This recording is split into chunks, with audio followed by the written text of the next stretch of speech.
Well, hello and welcome. My name is Patrick, and I am coming to you from Oxford, Alabama, here in the United States. And I, like many of you, love Christmas music. I have been listening to Christmas music my whole life, and since discovering Radio Christmas, I can listen all year on their app and online. It is wonderful, and I look forward every December to listening to their live broadcasts. And so when I discovered that I could help support Radio Christmas and Street Kids Direct by contributing to their broadcasting lineup, I wanted to do something special. So this year, I am going to take you on an audio tour of my town, the town of Generosity Township. Not the town of Oxford I live in now, but the town that I grew up in. It's halfway between the model railroad that I'm building here in my home in Oxford and the tiny New England town that I grew up in many years ago. It's a long drive and it can be very difficult to find, but if you jump on the Generosity Township Railroad, it'll take you straight there in comfort and style. So you hop on, I'm going to run on ahead, and I'll make sure to meet you at the depot right when you get there.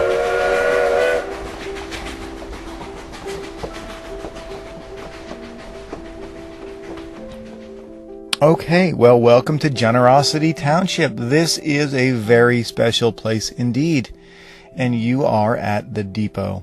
The depot is currently converted to a restaurant in addition to being the last stop on the Generosity Township Community Railroad line, but it is a favorite place for locals to come and get some good home-cooked food and for people to pick up their guests as they arrive in town on the old train. If you happen to have noticed, and it would be hard for you to have missed, if you happen to have noticed the very tall bridge that you went over just as you came into town, that is a very special bridge. That was at one time the tallest bridge in the entire state. And what you couldn't see is that the graduating seniors at the local high school every year, I don't know if they still do it, but for many years they would climb up on the side of that bridge. Wildly unsafe. This is certainly not something that's condoned or recommended, but they would climb up on the side of that bridge and they would paint their graduating high school year on the side. So that is been a long-standing tradition. As a matter of fact, there was even one man who flew his airplane underneath the bridge, and that was the biggest thing that had happened in town in a long time, small town that it is. Okay, so while it's only now just mid-afternoon, it's going to be getting dark early, and it's not too far to walk to the house. So I wanted to take this opportunity not just to have you as a guest at my home, but to also show you this wonderful town that I grew up in. There are so many little wonderful things about it, and I just want to make sure you get to see it all. Okay, so while it's now only just mid-afternoon, it is going to be getting dark early, and you know it's going to get cold here up north. So I want to just take you through the town. There's only a few little streets we have to go down to get to my house, but I wanted to make sure I got a chance to show you all these great places. So let's just start right here. The depot, if you turn around and see this is a very typical depot-style building that would have been in most towns with a railroad, or at least a stop for a railroad, and this is where passengers got on and off the train. But it is also where merchants would bring their goods to ship out to bigger cities around the area.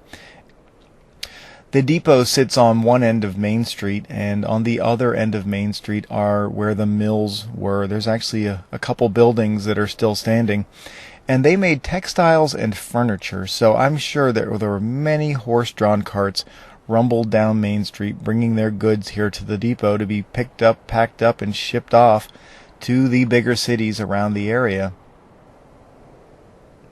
Okay, so not too much on the streets that head off in either direction to our left and right. We're just going to go straight down Main Street and head towards those mills, and I'll just show you some things along the way. This Main Street actually was probably much like most main streets in small towns around this area. The architecture is typical of the early 20th century because that's when it was built. Most of these houses have been here 100 years, or actually a lot more. There's homes in this town that are well over 200 years old, and that's just not a big deal. The houses here have just been built to withstand the harsh New England winters, and the people who live in them are just as hardy and rugged and durable as the homes they live in. They're charming and they are sturdy. The homes and the people.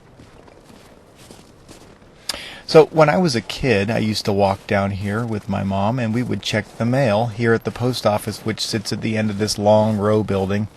There was a little Dollar Saver store, a little convenience store, a little pizza place, a little cobbler, I think many years ago before I was ever around. And we would check the mail every day. My parents have had the same post office box now for 45 years or more, P.O. Box 377. And it's just, there's so many special memories in this town. I lived here for 18 years, and it's just so indelibly marked in my memory, and this is my heritage. This is where I started my life. This is where I started everything that I am now. All began like right here on these streets in this town, under these trees. And so as we go further down Main Street, you'll just see little shops and little houses. Yes, there is the selectman's home where we didn't have a mayor, just the town was too small. And so as we go down through Main Street, which was all of about 1/10 of a mile long, this is a very small Main Street for a very small town. The town's really only about 3 miles long by 2 miles wide. Just a tiny little town of I guess it's currently about 3,000 people. You can see this brick building up here on the left. That is the library and town hall and police station. And this is kind of like the center of town. That library is really pretty small as far as libraries go. But I can tell you exactly what it smells like in there. That is old paper, old books, and old wood. Just old everything, but I love it so much. I have borrowed many, many books in there, and I remember the librarian stamping my book with the due date in the back pocket card, and the Dewey Decimal System filing cabinet, and just books and books and books. And I remember borrowing War and Peace, which is a book as big as, like, a toaster. Thing was huge, just because it was the biggest book in the library. And so this is where people would come and gather and discuss their politics and their business and their social issues and their animal welfare and all the things that made life in a very small town happen. And across this street, this little side street parallel to the river here, this tiny little building, it's been here forever. This is the tiny little radio station that's been in town for as long as I can remember. And typically the older man that is the engineer and disc jockey plays mostly classical and some jazz. That's kind of it. It's just classical and jazz. Except for around the first part of November and all the way through January 1st, he plays nothing but Christmas music. And so I have loved this little radio station. This is the only thing that we played in the house during the holidays, because you could always rely on non-stop Christmas music. And he would interject, the local forecast and just any local announcement. Or, if somebody's cow had gone for a walk out of the field and was heading down Main Street, he would just let people know, and sooner or later that cow would find its way back to the farm. But that's just small town living, and that's what makes small town special. And I tell you, every time I come back to town, I just tune in my little radio, and I usually just go for a walk like we are now, and I'll just tune in the local station just because it is part of the soundtrack of my childhood and the soundtrack of my heritage and the soundtrack of this area, this town. And it's just one of those quirky little things that I don't think a lot of places have that makes this place extra special to me. It's going to be a beautiful night right here in Generosity Township. Right now it's 37 degrees at 1/4 past the hour. Tonight's going to be clear and getting very cold with some snow moving in early, so stay warm out there, be careful, and bundle up because it's going to be a long, cold night tonight. Next up we have Oh Holy Night by Puddle's Pity Party. Oh, holy night, the stars are brightly shining. It is the night of our dear Savior's birth. Long lay the world in sin and never pining, till he appeared and the soul felt its worth. A thrill of hope, the weary world rejoices, for yonder breaks a new and glorious morn. Fall on your knees, oh, hear the angel voices. Oh, night divine, oh, night when Christ was born. Oh, night divine,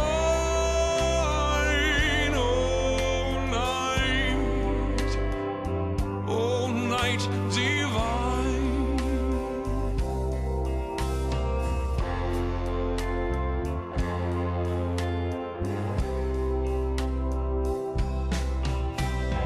Fall on your knees, oh, hear the angel voices. Oh, night divine, oh, night when Christ was born. Oh, night divine,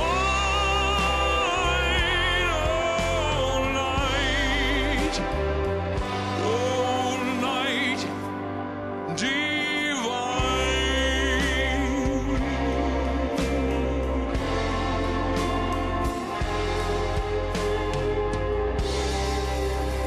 Okay, so now we're going to cross this bridge over the Messinic River, and up around this corner is the Volunteer Fire Department. It's that white painted barn-looking building. It's where the town keeps its only 2 fire engines, and upstairs there you can actually see the window on the side. That is where I attended Cub Scout meetings 35 years ago. I don't know where they still meet now, but this is where I would walk down from the house, go to my Cub Scout meetings, and walk home after. Everything was walkable here because it was so small, and it was so convenient, and it was just nice to know that you could get anywhere within about 5 minutes. You can't see it from here, but up that hill around the corner to the left is the new elementary school, and by new I mean it was built 35 years ago now, but in my mind it's still the new building. And I say it's new because I smell the paint and the vinyl tile and the carpet, all the new things in that building. When I was in 2nd grade, our class was the first class to attend school there in the very early 80s. And I remember that winter came early that year. It was very early. It was right after Halloween, I think. We got a bunch of snow. And so the plow trucks would plow the big turnaround, and we would play King of the Mountain, or at least the boys would mostly play King of the Mountain up on the top of those big snowbanks, and the girls would swing on the swings. And I remember it was Cabbage Patch year. Everybody wanted a Cabbage Patch. The boys were just busy knocking each other down in the snow. We didn't care too much about that. Transformers, I think, would have been the one thing that we were really looking forward to. But just playing out in the snow, swinging on the swings, recess in the snow was something that you just can't miss. It was one of those extra special things that everybody should experience once. And then I remember going back inside. You had to line up before they let you in. I remember everybody breaking into song, singing Rudolph the Red-Nosed Reindeer, and there was some line about Mr. T and something about going down in history. And that was just New England in the 80s, and that was just a great time to be a kid. I think big cities and larger municipalities are wonderful, and all the things that they offer are great. But there's just something about being in a very small town, being a really little kid, being, just kind of secluded from all of it, that made everything just, the community was what made it special. Okay, so moving on here. We're getting close. If you look over there behind the fire station, which is sitting right there at the edge of the river, up on the high bank behind it, can you see it through the trees? There's a steeple up there. That is the Catholic Church. That is one of 3 churches in a very tiny town, has 3 churches. And I remember, even though I never attended that church, it had midnight mass. And that was something I never attended. But midnight mass on Christmas Eve always seemed like something that would be really interesting to attend, really interesting to go to.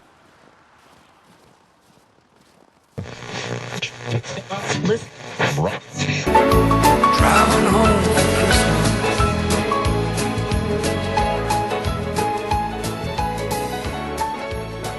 Alright folks, that is called Driving Home for Christmas. We didn't have a lot of requests for that one before, especially not around here, but it's a pretty good one. I don't know why that one hasn't caught on more.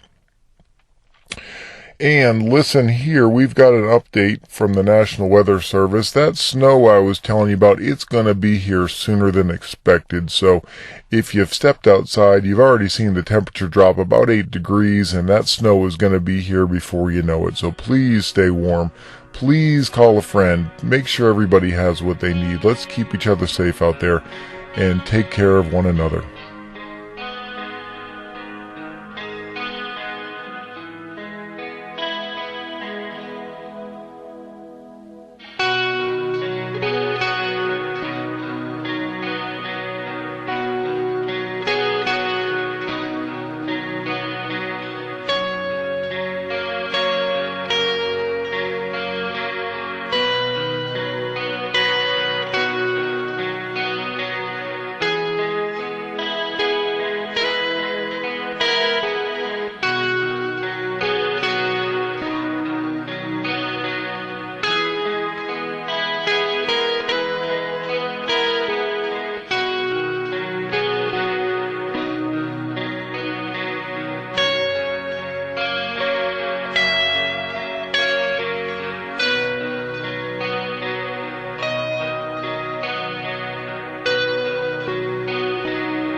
Okay, we're not too far now. We're just down the street and up around the corner from the house.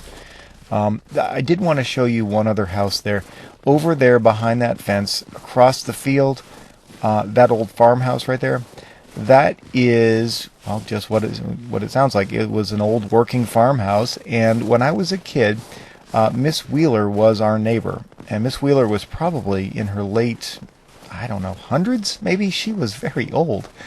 And I remember when I was probably 8, 9, 10 years old, I would walk down there with my mom and we would visit her and I guess just check on her or bring her stuff.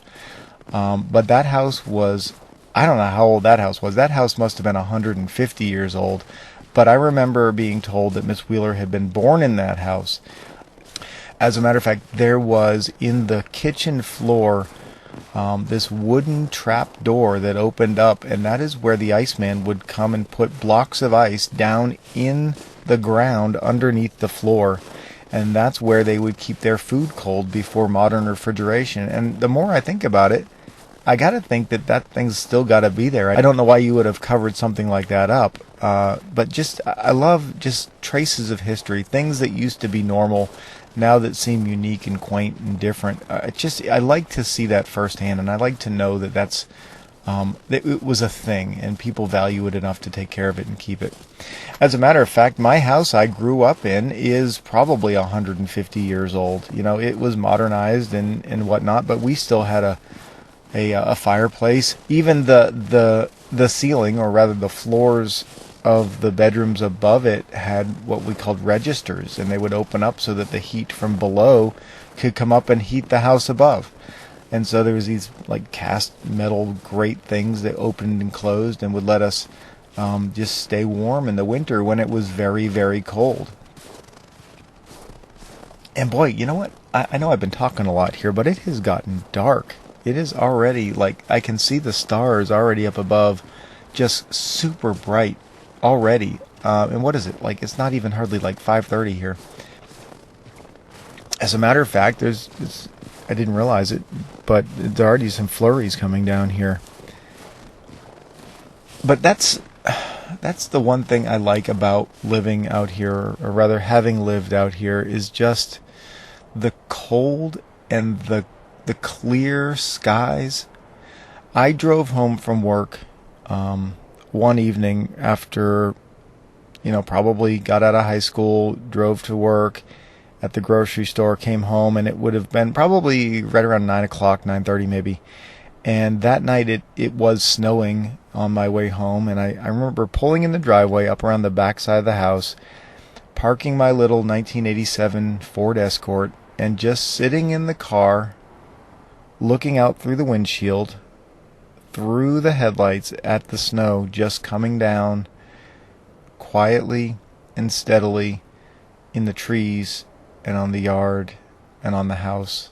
And I just sat and listened to the deafening silence and the beauty of the pure white snow.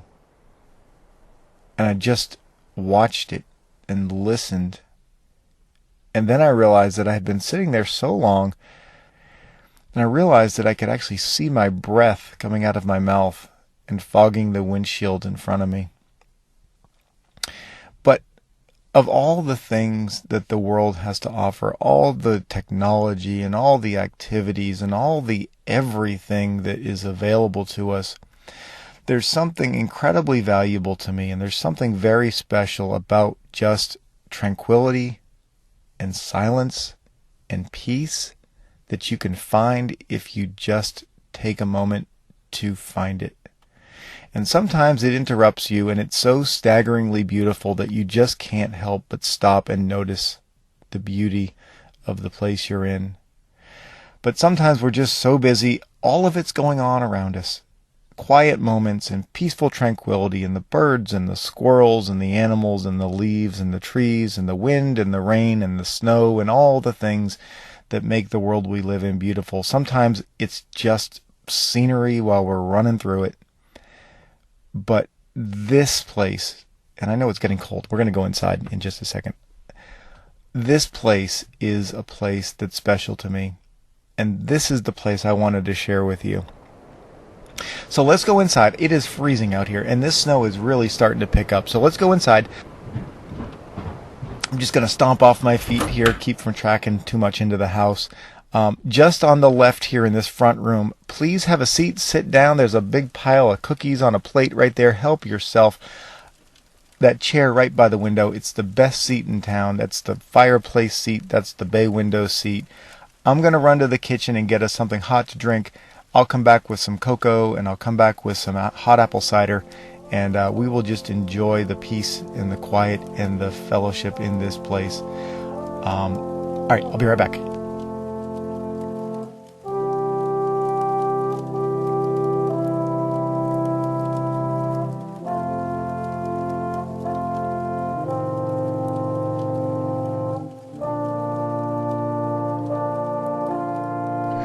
And so from all of us here in Generosity Township to all of you, wherever you are, we wish you a very happy Christmas.